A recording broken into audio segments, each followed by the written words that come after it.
मैं दिख रहा हूँ क्या ढंग से? Good evening each and everyone. हम पढ़ रहे हैं 11th class financial statement. Chapter का नाम है फाइनेंशियल स्टेटमेंट। इलस्ट्रेशन नंबर 17 पढ़ना है अपन को। लास्ट इलस्ट्रेशन इस चैप्टर का। इलस्ट्रेशन एक कंसेप्ट पे बेस्ड है। कंसेप्ट का नाम है मार्शलिंग ऑफ असेट। नाम थोड़ा फैंसी है, मार्शलिंग ऑफ असेट। मैं जब कहीं पे इंटरव्यू देने गया जॉब के लिए तब मुझसे पूछा था what is marshalling of asset. मेरे को नहीं आता था, मेरे को नौकरी भी नहीं मिली, अच्छा हुआ नहीं मिली। ठीक है, तो क्या होता है मार्शलिंग ऑफ असेट कि जब आप बैलेंस शीट बनाते हो तो उसमें लायबिलिटीज और असेट का जो ऑर्डर होता है ना, सीक्वेंस, क्रोनोलॉजिकल ऑर्डर कि पहले कौन सा असेट, फिर कौन सा, फिर कौन सा, फिर कौन सा, हम अभी तक जो सॉल्व कर रहे थे ना वो सही ऑर्डर नहीं है। बैलेंस शीट सही है, बैलेंस शीट का ऑर्डर सही नहीं है। हम क्या कर रहे थे, ट्रायल बैलेंस में जो पहले एसेट मिला उसको पहले लिख दिया, जो बाद में मिला उसको बाद में लिख दिया। मतलब हम क्वेश्चन के बेसिस पे सॉल्यूशन लिख रहे थे जो कि गलत है। बैलेंस शीट बनाने के दो सेपरेट सीक्वेंसेस होते हैं, दो अलग अलग तरीके से बैलेंस शीट बनती है। एक होती है in the order of liquidity, एक होता है in the order of permanence. क्या बोलते हैं?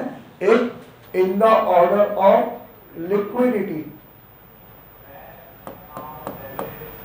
और एक है in the order of permanence. अब दो वर्ड पे डिपेंड होता है। एक लिक्विडिटी, लिक्विडिटी मतलब ability to convert into cash वापस। लिक्विडिटी मतलब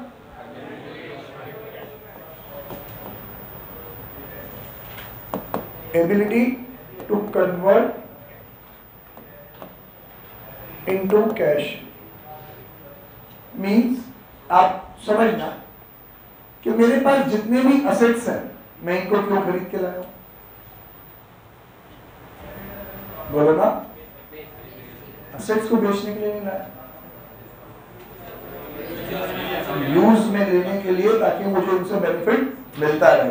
बेनिफिट मिलता रहे मतलब मैं इनको बिजनेस में यूज लूंगा और उस बिजनेस से मैं पैसा कमाऊंगा।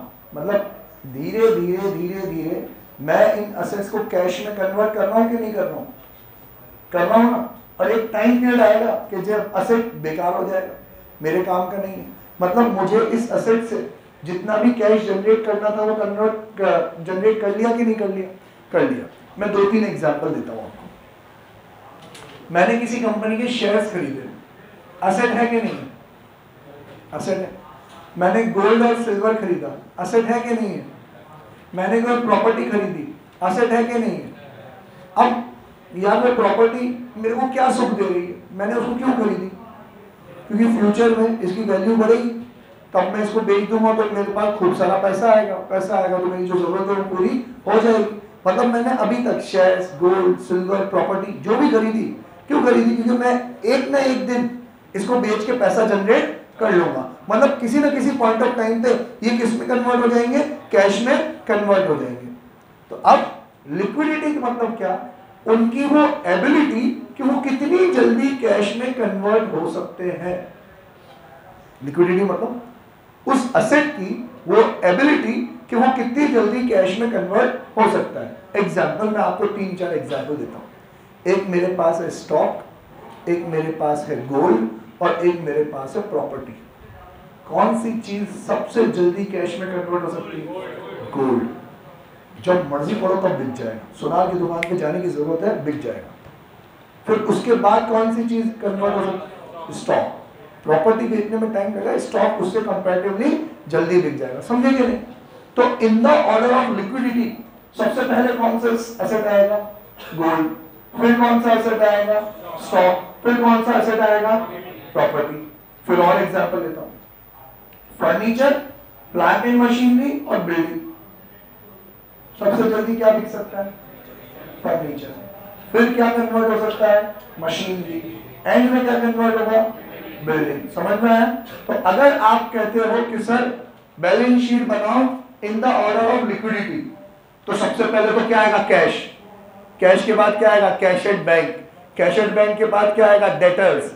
डेटर्स के बाद क्या आएगा? स्टॉक। स्टॉक के बाद क्या आएगा? फर्नीचर। फर्नीचर के बाद मशीनरी। मशीनरी के बाद बिल्डिंग। बिल्डिंग के बाद गुडविल।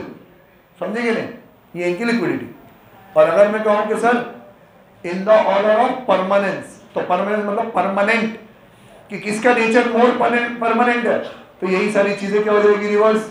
सबसे पहले गुडविल, फिर बिल्डिंग, फिर मशीनरी, फिर फर्नीचर, फिर स्टॉक, फिर डेटर, फिर बैंक और फिर कैश। समझे कि नहीं? क्लियर? तो ये अब आपके ऑर्डर ऑफ सीक्वेंस है कि किस सीक्वेंस में हमें असेट्स को जमाना है।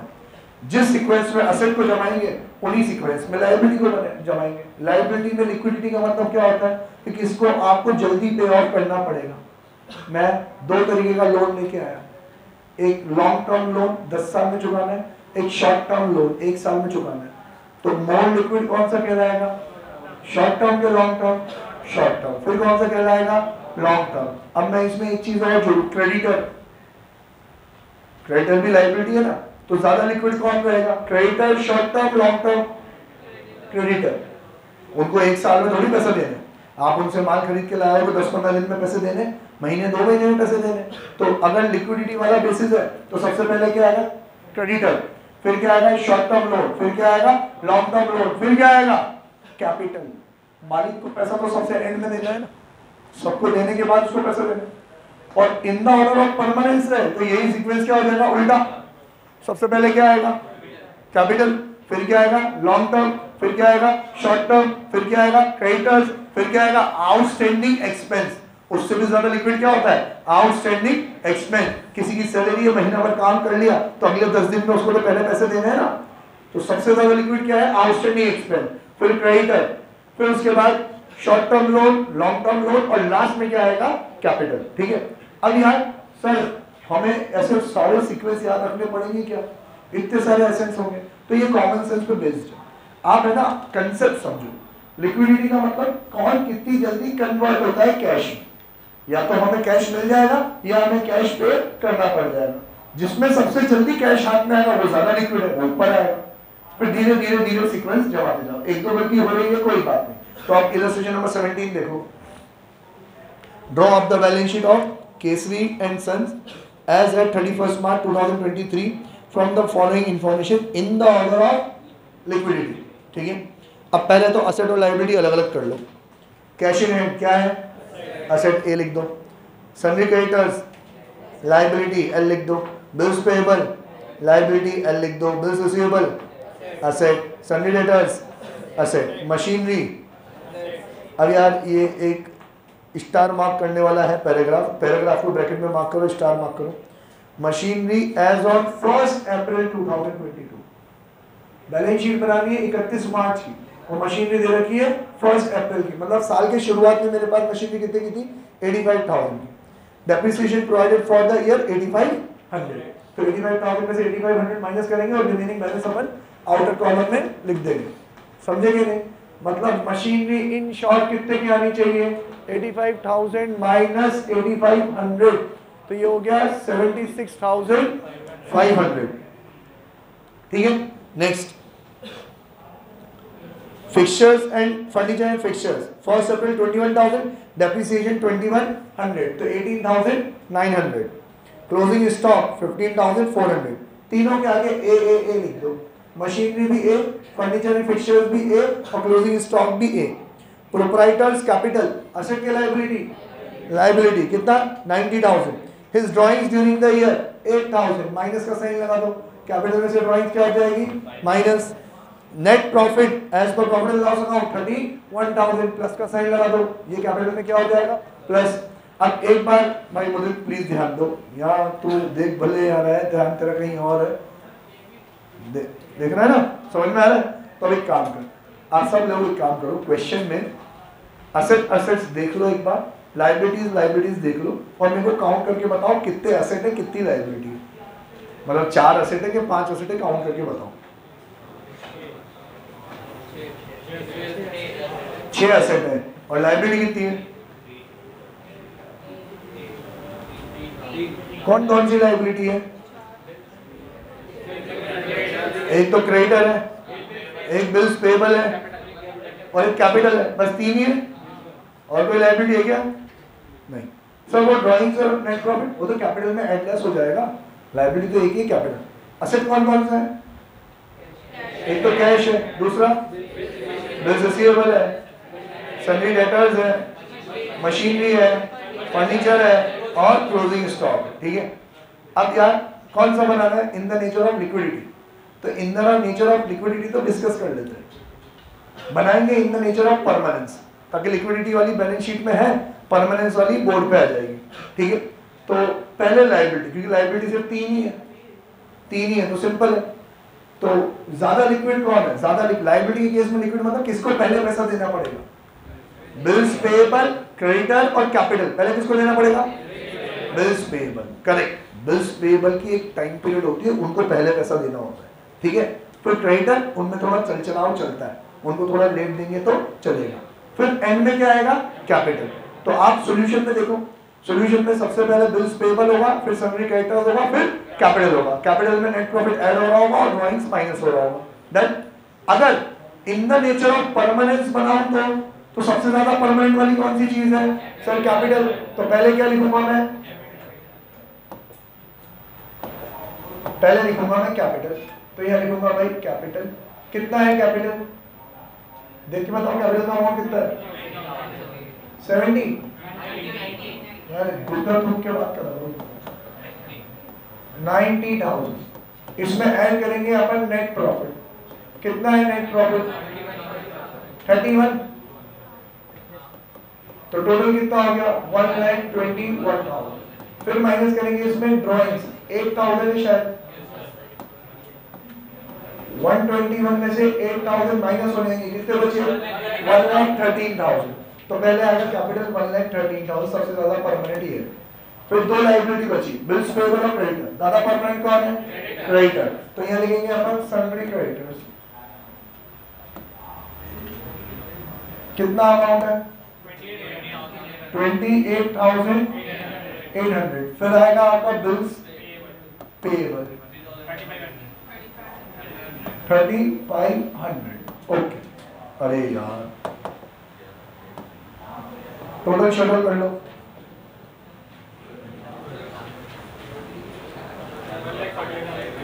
$1,13,000, $1,20,000, $1,41,000, $1,44,000, $1,45,300। सही है क्या? हाँ, अब देखो असेट तो 6 है ना, तो एक तरीका बताओ सिंपल वाला आपको। जनरली ये सिर्फ सिखाने के लिए है, हमें अप्रोच ऐसी नहीं होनी चाहिए। 6 नाम लिख देता हूं मैं। सबसे पहला कौन सा? जो क्वेश्चन में सबसे पहला है वो बोल दो। सबसे पहला कौन सा है? कैश इन है। दूसरा कौन सा है? Bills receivable. फिर कौन सा है? Sundry debtors, sundry debtors. फिर कौन सा है बेटा? मशीनरी। फिर क्या है? फर्नीचर। फिर क्या है? Closing stock. अब 1 बाय 1 देखते जाओ, कौन सा बनाना है? लिक्विडिटी के परमानेंस? परमानेंस बनाते हैं, लिक्विडिटी में उल्टा हो जाएगा। इनमें से सबसे ज्यादा परमानेंट कौन सा दिख रहा है आपको? मशीनरी। अब आप गलती कर रहे हो, कोई बात नहीं। एक बात बताओ, मेरे पास मशीनरी और मेरी दुकान में स्टॉक है, पहले क्या बिकेगा? स्टॉक। तो लिक्विड क्या है? स्टॉक। मशीनरी क्या है? परमानेंट है। आपको कहना है सर मशीनरी के फर्नीचर, मशीनरी ज्यादा परमानेंट होती है, फर्नीचर लेस परमानेंट होता है, पानी से गल जाता है, ये चलती रहती है। ठीक है, ओके। तो सबसे ज्यादा परमानेंट मुझे क्या दिख रहा है? मशीनरी। तो मैं यहाँ पे सबसे पहले मशीनरी को उठा लेता हूँ। अमाउंट बोलो कितना है मशीनरी का? 85,000। लेकिन उसमें से अब माइनस करना है अपन को डेप्रिसिएशन। तो देखो सीख लो, ये इनर कॉलम बहुत यूजफुल होता है। बहुत सारे काम हमारे काम हो जाते हैं इनर कॉलम में। अगर इनर कॉलम में वर्किंग करना अलाउड ना हो ना, तो बहुत सारे वर्किंग नोट बनाने पड़ जाए नीचे कि क्या प्लस हुआ क्या माइनस हुआ। तो यहीं पे अपन माइनस कर देंगे 8500, ये बचेगा 76,500। फिर क्या दिख रहा है आपको? और इसके बाद अगली परमानेंट चीज कौन सी है? क्लोजिंग स्टॉक के फर्नीचर। Obviously sir furniture. सारी चीजें देखो फिर जवाब दो। Sir furniture. अब फर्नीचर का अमाउंट बताओ कितना है? फर्नीचर एंड फिक्सचर्स कितना है अमाउंट? 21,000। और इस पे भी डेप्रिसिएशन है, माइनस कर दो, कितना है? 2100। कितना बचा भाई? 18,900। अब 1 2 3 4, इसमें ज्यादा परमानेंट चीज कौन सी है? Closing stock. बहुत सारे बच्चे जज नहीं कर पा रहे, तो देखो मैं आपको एग्जांपल देता हूँ। भैया पहले स्टॉक बिकेगा, बिक के वो डेटर में कन्वर्ट होगा, फिर डेटर से हमें पैसे मिलेंगे। तो स्टॉक को कैश में कन्वर्ट करने का साइकिल क्या है? स्टॉक, फिर डेटर, फिर कैश। इसका मतलब पहले कैश में कौन कन्वर्ट होगा? डेटर। फिर कैश में कौन कन्वर्ट होगा? स्टॉक। समझे कि नहीं? तो अब मैं कह रहा हूं ज्यादा परमानेंट कौन है, स्टॉक के डेटर? स्टॉक। तो हम यहां पे लिखेंगे क्लोजिंग स्टॉक। कितना है अमाउंट? 15,400। अब दो चीज नहीं, अभी तीन चीज बची, कैश, बिल्स रिसीवेबल और सन्ड्री डेटर। सर कैश का तो हम सॉर्टेड है, क्रिस्टल क्लियर है कि अगर इन द ऑर्डर ऑफ लिक्विडिटी होगा तो कैश सबसे ऊपर होगा, इन द ऑर्डर ऑफ परमानेंस होगा तो कैश सबसे नीचे होगा, है ना? क्योंकि लेस परमानेंट तो वही चीज है, मर्जी बढ़े जा खर्च कर दो, जैसे कोई मना करता ही नहीं कैश लेने के लिए। ठीक है, ओके। अब बचे दो चीजों में चॉइस, डेटर के बिल्स रिसीवेबल। डेटर ज्यादा परमानेंट है। सर क्यों? मैं वापस से कहानी सुनाता हूं। मेरे पास स्टॉक है, पहले स्टॉक बिकेगा, बंदा बन गया डेटर। डेटर पैसा देने में आनाकानी करेगा तो मैं इससे पर्चे पे लिखवा लूंगा पैसे कब दे रहे हैं। तो ये जो पर्चा है ये क्या बना? Bills receivable. अभी इसने कहा 3 महीने बाद दूंगा, तो बिल्स रिसीवेबल से 3 महीने बाद पैसे मिल जाएंगे। डेटर से तो अभी भी कोई गारंटी नहीं, तो बिल्स रिसीवेबल में एक गारंटी आ गई, 3 महीने में आ गया। इससे भी बेटर अप्रोच क्या है कि बिल्स रिसीवेबल जब चाहो बैंक से जाके क्या करवा सकते हो? कैश में कन्वर्ट करवा सकते हो। तो बिल्स रिसीवेबल जल्दी कैश में कन्वर्ट हो जाएगा। तो अब कहानी लिक्विडिटी का सीक्वेंस क्या बना? स्टॉक, डेटर, बिल्स रिसीवेबल और फिर कैश। और डिटेल में बताऊं, stock, debtor, bills receivable, stock, debtor, bills receivable, और जब आप बिल्स रिसीवेबल बैंक से डिस्काउंट कराओगे ना तो बैंक वाले पैसे देंगे बैंक में। तो stock, debtor, bills receivable, bank और फिर कैश। ठीक है, ओके। तो सर पहले कौन जीता? डेटर। तो यहां लिखेंगे अपन सन्ड्री डेटर। अमाउंट बताओ बेटा कितना है? 18,000। इसके बाद कौन आएगा? Bills receivable 5,300।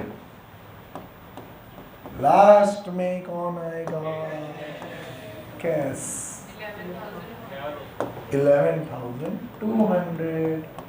टोटल कर लो, 76 प्लस 18, 84, 94, 99, 1,09,000, 1,17,000, 1,27,000, 1,32,000, 1,33,000, 1,43,000, 1,44,000, 1,45,300, 1,45,300।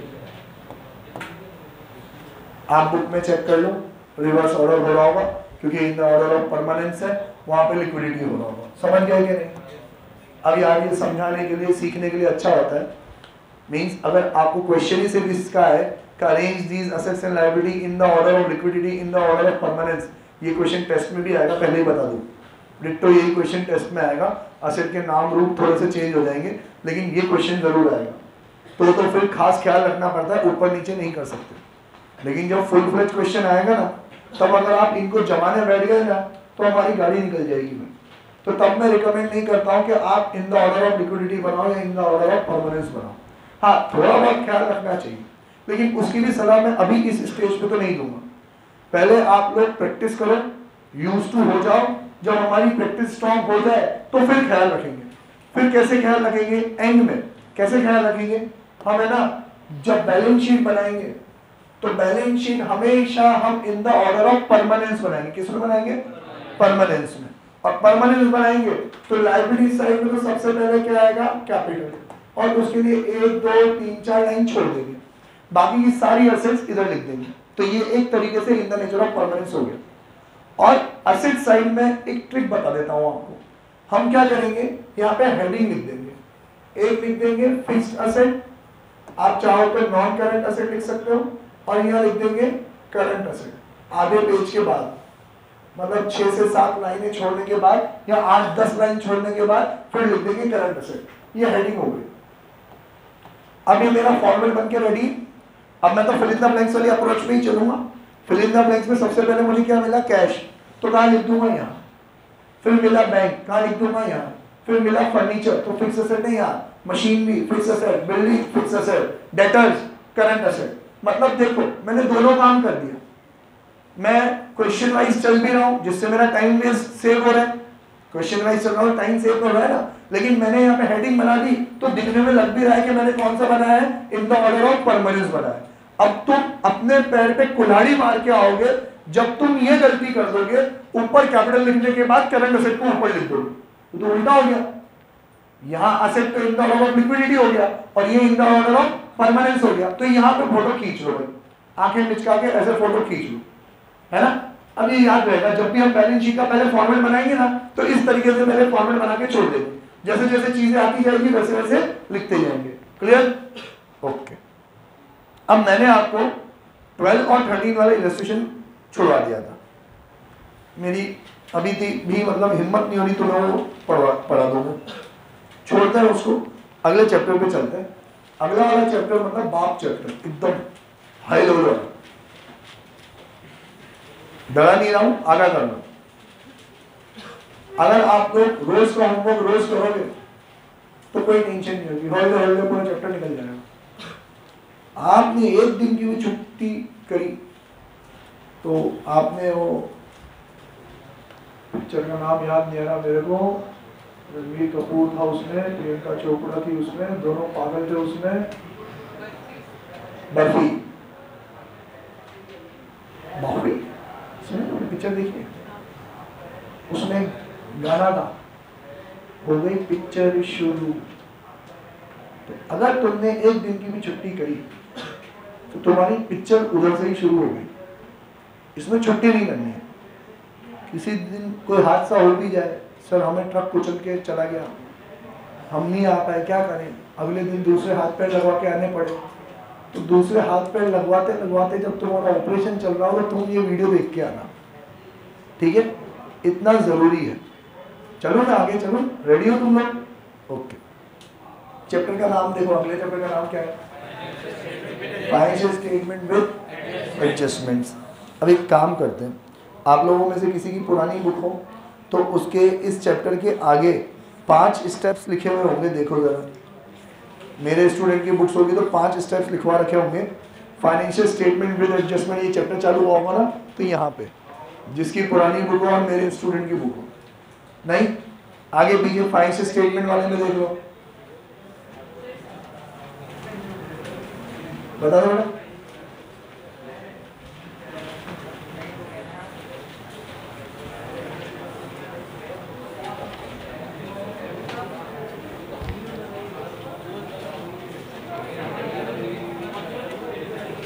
हमसे क्या सिरोटा मिला लो बोले तुम्हें, आप तो भले बाहर से खरीद के लाई हो।